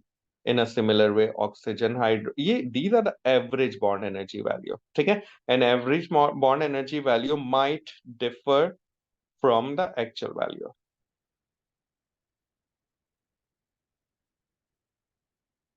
इसलिए आपका जो आंसर आता है वो हमेशा थोड़ा सा डिफरेंट आता है। क्लियर? दो रीजन पूछेगा, they ask you to apply Q equal to MC delta T, वो आपने अप्लाई किया, आंसर आया, बोलेगा आपका आंसर एक्चुअल वैल्यू से डिफर कर रहा है, क्यों? आप बोलेंगे कैलोरीमेट्री परफॉर्म की है, हीट लॉसेस की वजह से ऐसा हो रहा है। ठीक है। उसके बाद आपसे बॉन्ड एनर्जी की कैलकुलेशन कर पाएगा, बोलेगा आपका आंसर एक्चुअल वैल्यू से डिफर क्यों करेगा, आप कर रहा है, आप बोलेंगे because we use the actual bond and average bond energy value, not the actual bond energy value हमेशा किसकी गिवन होती है?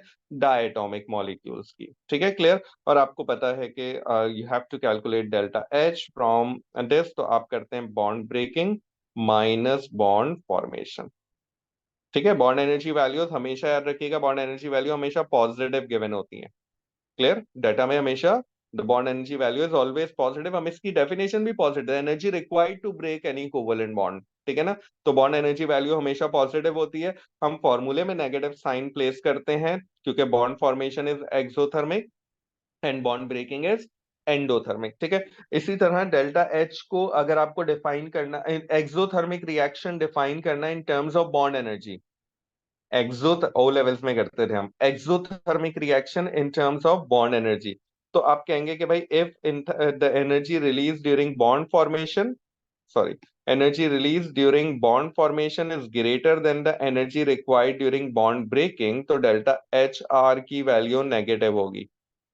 देख लीजिए फॉर्मूले के अकॉर्डिंगली। तो आप बोलेंगे in all exothermic reaction the energy release during bond formation is greater than the energy required for bond breaking. Clear? In a similar way अगर बॉन्ड ब्रेकिंग की वैल्यू बड़ी है, बॉन्ड फॉर्मेशन की वैल्यू कम है, तो आपका ओवरऑल एंथैल्पी चेंज की वैल्यू पॉजिटिव आएगी। तो उसको हम डिफाइन करते हैं एंडोथर्मिक रिएक्शन को, कि the energy required for bond breaking is greater than the energy released during bond formation.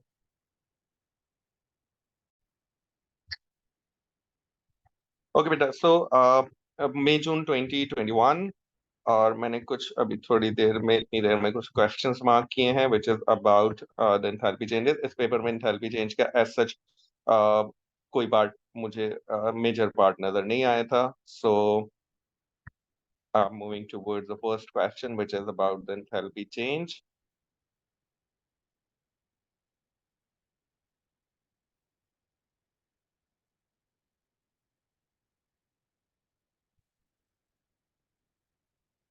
Equilibrium है। ठीक है, इसका मतलब ये नहीं कि एंथैल्पी इस ईयर में कम पूछा गया है। सो ऑब्वियसली आगे आपसे पूछा जा सकता है, मुझे लग रहा है कि मैंने एंथैल्पी इसमें मार्क करना भूल गया। ओके, मैं इधर एक दफा और देख लेते हैं। सही है जनाब, CS2।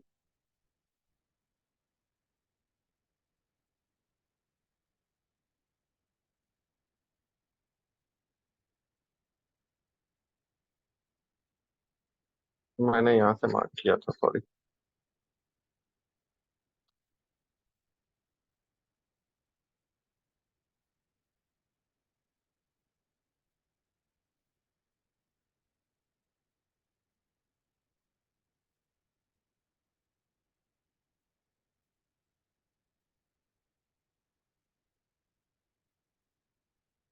हम्म।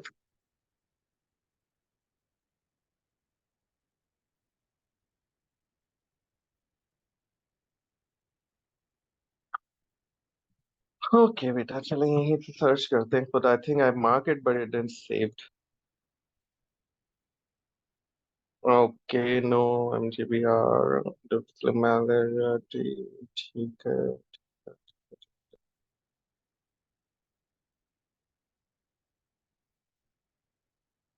पेपर हम ऑलरेडी सॉल्व कर चुके हैं।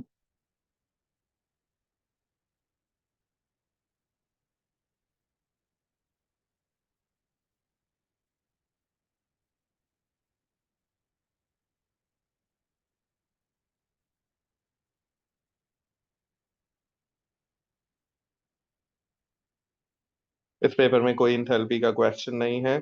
सो I am moving towards October number 21। इसमें इंथैल्पी चेंज का क्वेश्चन आया, which is this one. Okay, CS2 enthalpy change of combustion find out करने की इक्वेशन गिवन है। इस enthalpy change of combustion, standard enthalpy change ना भी बोला हो तो आप स्टैंडर्ड इंथैल्पी चेंज की ही डेफिनेशन कंप्लीट यहाँ पर लिखेंगे। क्वेश्चन पेपर 2 तो के क्वेश्चंस आसान है। You can C use the data in the table, calculate the enthalpy change of combustion of CS2। ठीक है, तो मैं यहाँ क्या करूंगा, मैं CS2 की कंबशन की इक्वेशन, यहाँ तो गिवन है, नॉर्मली गिवन नहीं होती, तो मैं CS2 की कंबशन की इक्वेशन लिखूंगा, +3O2 enthalpy change of carbon dioxide +2SO2। ठीक है, and this is the combustion that I have to find out. और डाटा क्या गिवन है बेटा, डाटा गिवन है फॉर्मेशन का। तो फॉर्मेशन का डाटा गिवन होता है तो हम क्या करते हैं, product minus reactant. I need anyone, कोई एक कैलकुलेटर जरा अपने पास रख ले ताकि थोड़ा सा सम मेरे लिए कर सके। ओके, ठीक है, combustion of sulphur CS2 given है +89.7। ऑक्सीजन की कंबशन 0 होगी। कार्बन डाइऑक्साइड की इक्वेशन बैलेंस लिखी है मैंने, ठीक। कार्बन डाइऑक्साइड की कंबशन होगी बेटा -394, +2 टाइम्स ऑफ सल्फर डाइऑक्साइड की combustion -297। Now this is your product and this is your reactant. तो आपको यहाँ पर डेल्टा H निकालने के लिए प्रोडक्ट यानी -394 +2 टाइम्स ऑफ -297। ठीक है, ये आ गई आपकी product minus reactant which is 89.7 करना होगा। ठीक है, तो सिंपल सा क्वेश्चन है, आप देखें इसमें कोई इतना मसला नहीं है। फर्स्ट पार्ट में डेफिनेशन आई और सेकंड पार्ट में उसने एंथैल्पी चेंज आपसे कैलकुलेट करवा लिया। कंबशन कैसे आप बाद में कैलकुलेट कर लीजिएगा। Let's move forward towards the next one. इसमें कोई भी ऐसा नहीं है, meaning of the weak acid, the partially dissociate conjugate base, ये हम आगे जाके इसको कवर अप कर लेंगे इक्विलिब्रिया के कॉन्सेप्ट में। सो एक बहुत सिंपल सा एंथैल्पी का क्वेश्चन है, इसके MCQs में थोड़ा सा इशू हो सकता है, इसलिए हम क्विकली इन पेपर 2 के क्वेश्चंस को देख के we will move towards the enthalpy वाला पार्ट। इसमें standard enthalpy change of formation, you can see it's very common that there's a definition of 2 marks. So formation की definition, when 1 mole of a substance formed from its element under standard condition। उसके बाद ये आपको लेकर गया KC की तरफ, KCKP next chapter है हमारा for the revision purpose. Okay, construct an equation, ठीक है जनाब। State the fully dissociate temperature, ठीक है। HI can be formed, state the change in a pressure, वो इक्विलिब्रियम का क्वेश्चन है। इस पेपर में भी सिर्फ फॉर्मेशन की डेफिनेशन एंथैल्पी का पार्ट थी, एंड बिसाइड डेफिनेशन उन्होंने कुछ भी यहाँ पर नहीं पूछा। ठीक है, आगे चलते हैं, विच इज अक्टूबर नंबर 21 का पेपर 2-3। अच्छा देखो, इसमें मार्क हुआ भाई, वही क्वेश्चन। अच्छा, ये पेपर रिपीटेड था इसलिए मार्क नहीं हुआ था। यस, यहाँ पर हमारे पास 21-22 में कम क्वेश्चंस आए हैं एंथैल्पी के इन ईयर में। ठीक है, तो वो जो क्वेश्चन थे वो मैंने मार्क किए थे, और एक आधी क्वेश्चन मुझे नजर आया था तो मैं क्विकली इसको फ्लिप कर रहा हूँ। आई एम श्योर क्या वो जो भी क्वेश्चन होगा वो मार्क सर आप हुआ एक होगा। क्वेश्चन डबल इक्वेशन का भी करा दें। हाँ, सर डबल इक्वेशन का क्वेश्चन सर आपको व्हाट्सएप पे असद ने भेजा होगा। अभी आगे देख लेंगे।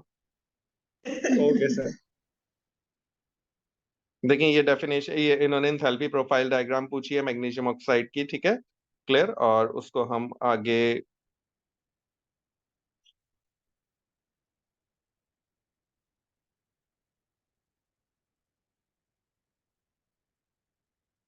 KP.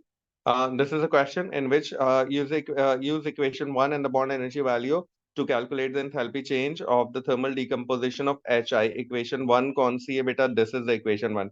इसकी bond energy value decomposition of HI, यानी इस इक्वेशन को बॉन्ड एनर्जी से सॉल्व करना है. वही सिंपल सा क्वेश्चन है कि आपके पास इक्वेशन है 2HI forming H2 plus I2. ठीक है, clear?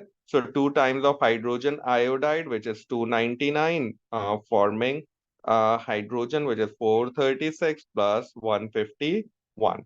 Now reactant side पे आपके पास bond breaking होती है. This is bond formation. तो आप delta H निकाल दोगे, which is bond breaking minus bond formation. आपके पास delta HR आ जाएगी. ठीक है, clear? और इसमें there is no question about enthalpy. Structure bond energy का question है.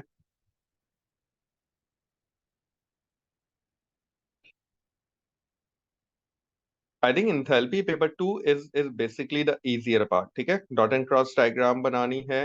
हाँ, ये वाला क्वेश्चन,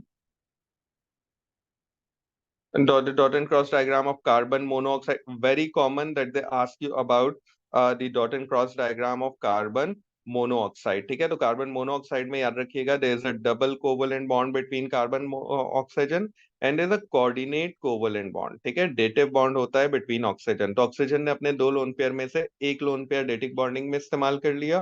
कार्बन के ऊपर भी एक लोन पेयर होता है. ठीक है, so this is a dot and cross diagram. One double covalent bond and one coordinate covalent bond. This is the dot and cross diagram of carbon. अब coordinate covalent bond की bond energy values normally हमें given नहीं होती, इसलिए उसने कहा कि ये जो ट्रिपल कोवलेंट बॉन्ड है जिसमें से एक कोऑर्डिनेट कोवलेंट बॉन्ड है, इसने मेंशन नहीं किया, इसकी बॉन्ड एनर्जी वैल्यू आपको फाइंड आउट करनी है. ठीक है, और this is the equation given. सही है, this is the equation given. और इसमें इस मॉलिक्यूल का स्ट्रक्चर, इस मॉलिक्यूल का स्ट्रक्चर भी आपको दे दिया. थोड़ा सा डिफरेंट बॉन्ड एनर्जी का क्वेश्चन है. क्लियर? तो अब मैं क्या करूंगा, इससे बन क्या रहा है देखिए, C4H10O which is this one. इससे बन रहा है जनाब C2H6 ethane, C triple bond O जिसमें एक कोऑर्डिनेट है, हमारा कंसर्न नहीं है, NCH4 और डेल्टा HR गिवन है. सही है. तो अब हम सबसे पहले क्या करेंगे, हम सबसे पहले इस मॉलिक्यूल को कंप्लीटली, इस इक्वेशन को कंप्लीटली डिस्प्लेड फॉर्म में लिख लेंगे ताकि हमारे लिए बॉन्ड काउंट करना जो है वो कंपैरेटिवली आसान हो जाए. ठीक है, OH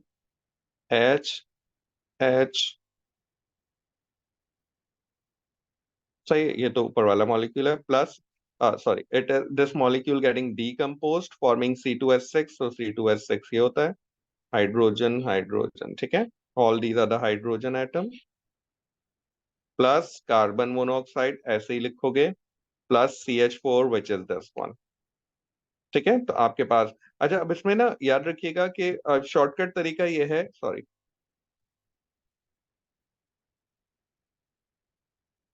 ओके, शॉर्टकट तरीका ये है बेटा कि आप जो है वो सिर्फ उन बॉन्ड्स को काउंट करो जो ब्रेक हो रहे हैं या जो फॉर्म हो रहे हैं. क्लियर? लेकिन ये थोड़ा सा डिफिकल्ट हो जाता है बच्चों के लिए. तो हम क्या करते हैं, हमने सारे बॉन्ड का 1 2 3 आपके पास 10 कार्बन हाइड्रोजन बॉन्ड है. ठीक है, प्लस 1 2 आपके पास 2 कार्बन कार्बन बॉन्ड है, प्लस 1 2 आपके पास 2 कार्बन ऑक्सीजन बॉन्ड है. सही है, फॉर्मिंग. अच्छा, इसने क्यों लिखा है Ng? क्योंकि कार्बन ऑक्सीजन बॉन्ड तो कार्बन मोनोऑक्साइड में, आप बोले भाई इसको मैं मल्टीप्लाई बाय 3 कर दूंगा मेरे पास कार्बन मोनोऑक्साइड हो जाएगी, इसलिए उसने लिख दिया कि कार्बन मोनोऑक्साइड की carbon oxygen bond energy value बिल्कुल डिफरेंट है जो आपको कैलकुलेट करनी है. सही है, फॉर्मिंग. अच्छा, carbon hydrogen bond 1 2 3 4 5 6 7 8 9 10, 10 carbon hydrogen bond यहाँ पर है. ठीक है, प्लस 1 कार्बन कार्बन बॉन्ड यहाँ पर है, प्लस कार्बन मोनोऑक्साइड की बॉन्ड एनर्जी आपको फाइंड आउट करनी. तो आप देखें बहुत आसान हो गया आपके लिए. इंसर्ट, ये तो कार्बन कार्बन कैंसिल आउट हो जाएगा, आप चाहें तो वैल्यू इंसर्ट कर लें. ठीक है, और एक कार्बन से कैंसिल आउट हो जाएगा, लेकिन इतनी कॉम्प्लिकेशन में जाने से पहले आप 2 कार्बन कार्बन की बॉन्ड एनर्जी वैल्यू लगाएं. 2 times of 350 plus 2 times of carbon oxygen which is 360 forming carbon carbon bond energy value which is 350 plus CO और आप CO. ठीक है, क्लियर? तो ये आपके पास आ जाएगा, this is basically bond breaking and this is bond formation. अब आपने इस्तेमाल करना है delta H is equals to bond breaking minus bond formation. Delta H की वैल्यू हमेशा इस तरह के केस में गिवन होगी। Delta H is given which is -7, ठीक है, is equals to bond breaking, ये सारी वैल्यूज लगाइए आप, ठीक है, माइनस बॉन्ड फॉर्मेशन, ये सारी वैल्यूज लगाइए। लेकिन याद रखिएगा जो आपके पास सीओ का आंसर आएगा वो पॉजिटिव आना चाहिए, ठीक है। जब आप बॉन्ड फॉर्मेशन की वैल्यू लगाएंगे and find out the CO value, you will get the, ठीक है, क्लियर। इसमें कोई कंफ्यूजन है अनम्यूट करके पूछो, हो जाएगा। The only variable remaining it basically carbon monoxide, तो आप बस सिर्फ इसकी कार्बन ट्रिपल बॉन्ड, जो भी आंसर आएगा वो आंसर आप यहाँ पर लिख देंगे। जब इसको -7 से इक्वेट करोगे तो आपके पास आंसर आ जाएगा, ठीक है। इसमें और क्वेश्चन नहीं है।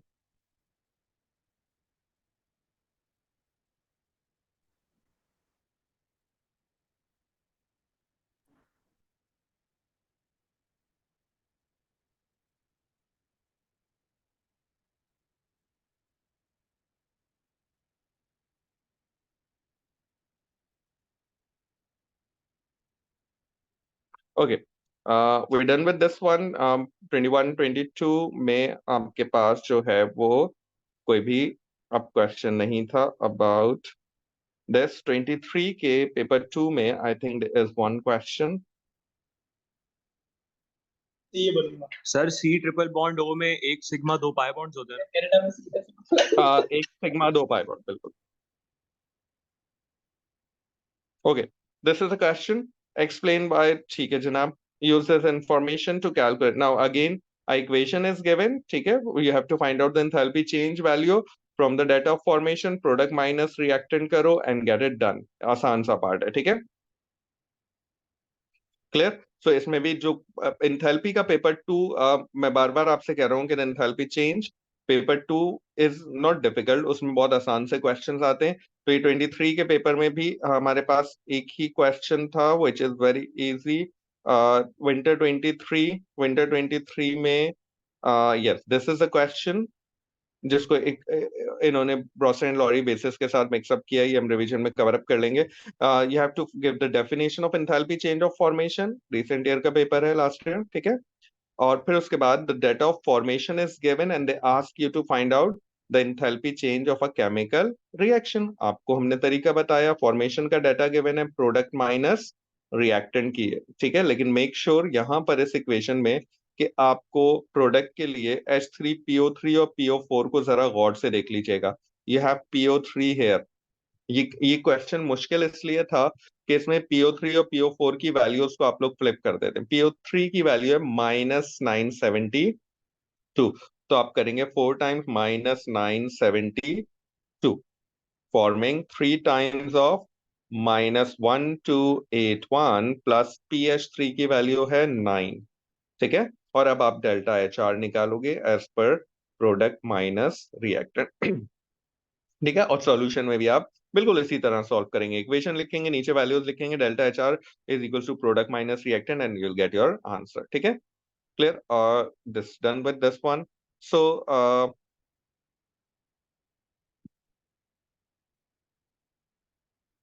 starting with this first one,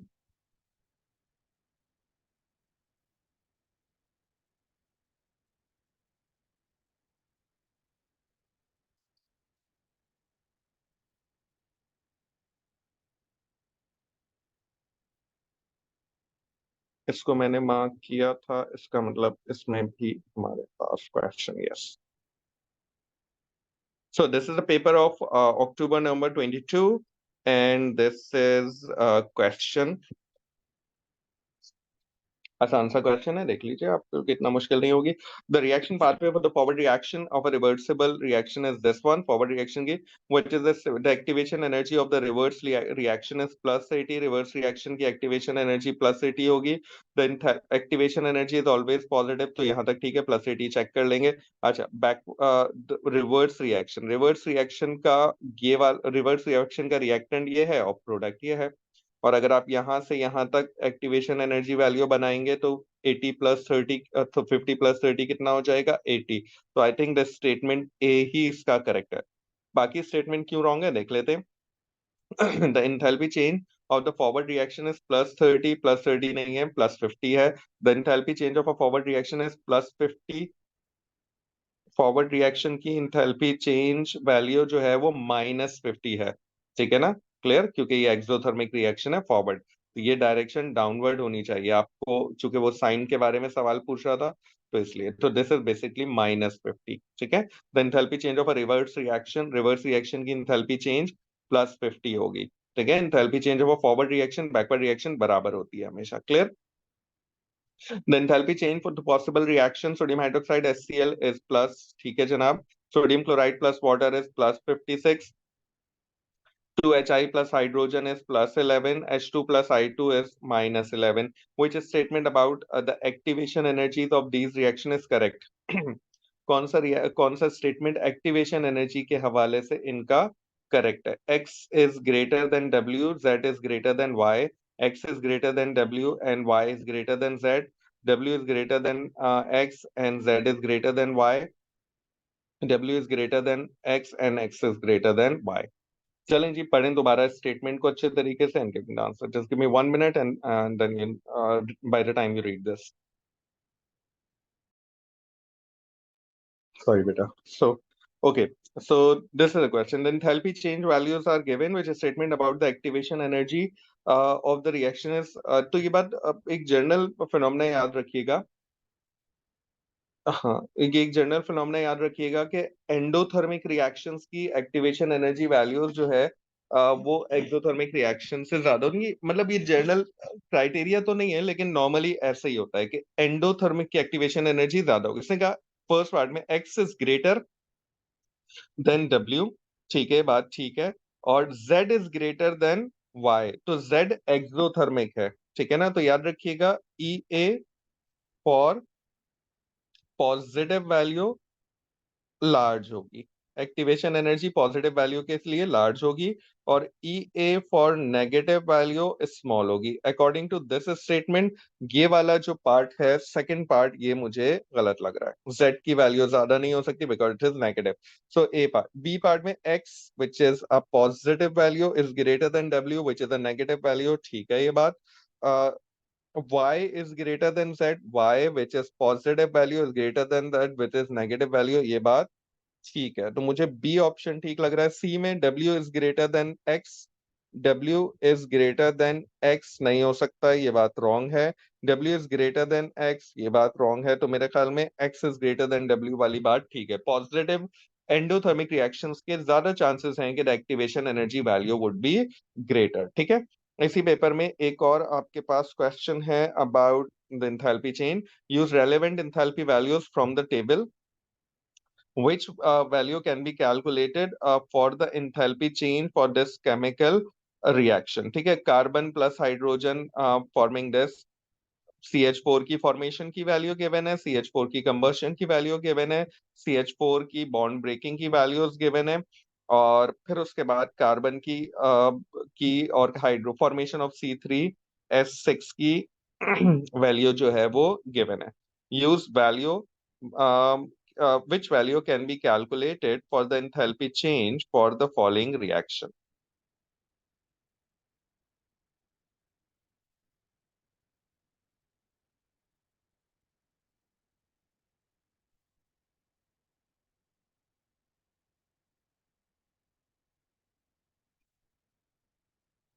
ये जो नीचे वैल्यू गिवन है ना बेटा, this is the formation of C2H6, ठीक है। क्लियर है। इस रिएक्शन की फॉर्मेशन वैल्यू आप कैलकुलेट करेंगे, और वो फॉर्मेशन वैल्यू अगर यहाँ पे गिवन होगी तो आप उसे मार्क कर लेंगे, ठीक है। एंड दिस इज ऑल्सो, आप इसको बॉन्ड बॉन्ड एनर्जी से भी यूज कर इस्तेमाल, सॉरी, कैलकुलेट कर सकते हैं। आप इसको फॉर्मेशन के डाटा से भी कैलकुलेट कर सकते हैं, ठीक है।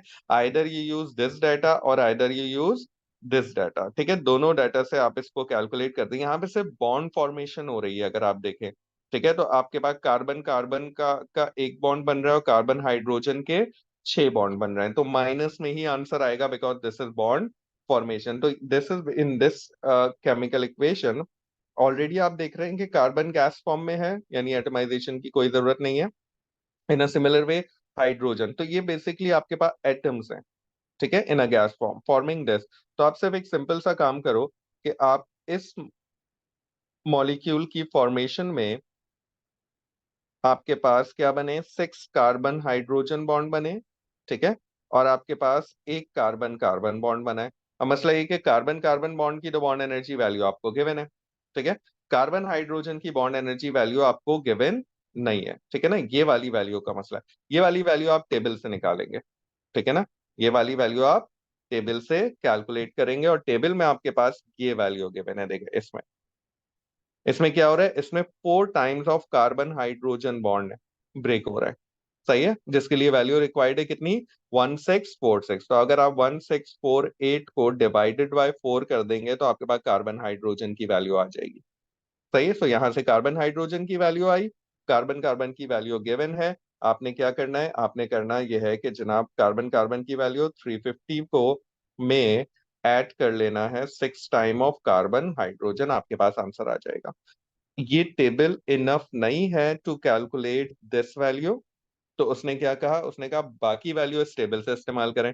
तो मैंने टेबल में देखा कि यार और तो कुछ मेरे काम का नहीं है, लेकिन इस वाली इक्वेशन में there are 4 bonds been broken between the carbon and hydrogen, और उसकी वैल्यू 1648 है। तो एक कार्बन हाइड्रोजन की बॉन्ड एनर्जी वैल्यू मैं यहाँ से आराम से कैलकुलेट कर सकता हूँ, ठीक है। तो आई am just keeping it till here for today, and I continue with this MCQs questions, और इसके भी और रिसेंट ईयर के भी, और फिर आपकी जो क्वेरीज आएंगी बेटा वो भी मैं उसमें उसी सेशन में आंसर करके I will start revising equilibria in next session. कोई क्वेश्चन है तो पूछ सकते हैं।